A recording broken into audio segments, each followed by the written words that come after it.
In the Heights is the newest movie/musical on HBO Max and in theaters and was directed by John M. Chu. Based on a play by Lin Manuel Miranda, this musical focuses on a Manhattan neighborhood known as Washington Heights, where we see the lives of multiple people become interconnected by family and music. I remember seeing the first trailer for In the Heights around the time of winter 2020, and originally I had no intentions of watching it, especially if this movie was only going to be in theaters, because frankly, I'm not a big fan of musicals. I've never liked musicals. I always found that musicals interfere with telling the best parts of stories. It's really hard to focus on a movie when half of the dialogue is sung to the audience. Now, I'm not a hater of all musicals. I enjoy some of Disney's, but most of them I prefer not to watch. But when this movie was moved to 2021 and put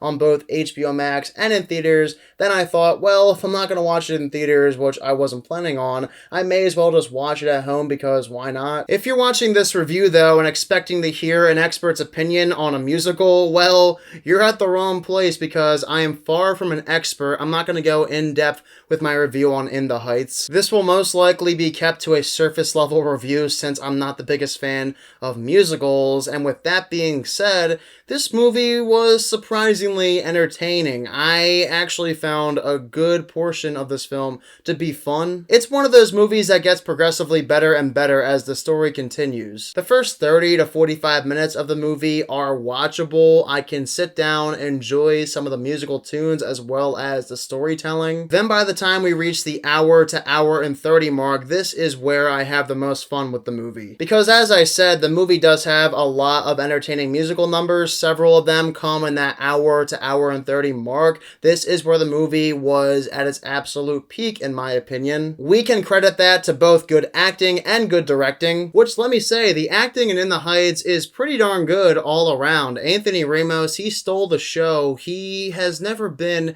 in that significant of a role in any of his previous movies, so for him to go above and beyond in his performance in the Heights was spectacular to watch. As well as Corey Hawkins, a guy I never knew could sing, but look at that, he can. And some of the cinematography looks really cool. The movie is vibrant and colorful, plus somehow, some way, this movie does get dramatic. There are some family issues brought up in the film. Of course, I was not expecting that. I thought the entire movie would be all joyous, nobody would have any issues, there would be a lot of music, everyone's extremely happy, but that's not the case. There actually are some emotionally riveting scenes. So I applaud the movie for blowing me away in that regard. Some of the family issue stuff was unexpected, and if you look at the movie from the perspective of somebody like myself who's not a fan of musicals, this movie does have its fair share of moments. It's not an unwatchable musical like so many other ones that have been made in the past. That's not to say that the movie does not have enough songs, because the film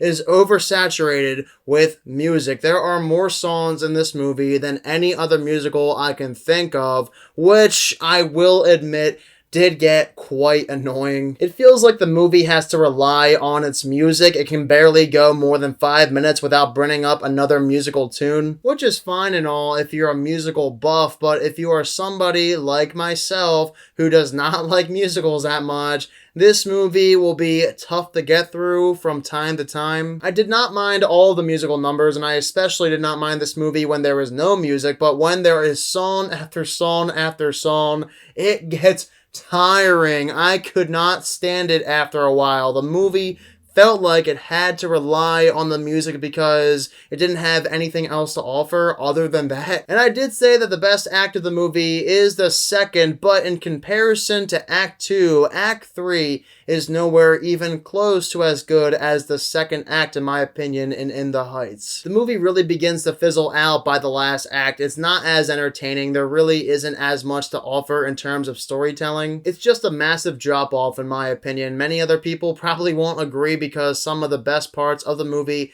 do happen in Act 3, but if you look at Act 3 as a whole compared to Act 2, Act 2, in my opinion, is just so much better. So I hate to keep repeating myself, but if you're not a fan of musicals, you're probably not going to ever watch this movie again after one time, but if you love musicals, you're probably going to fall in love with In the Heights. But this review is coming from a non-musical fan, so you should know exactly how this score is going to go down. So I am giving In the Heights a 63%.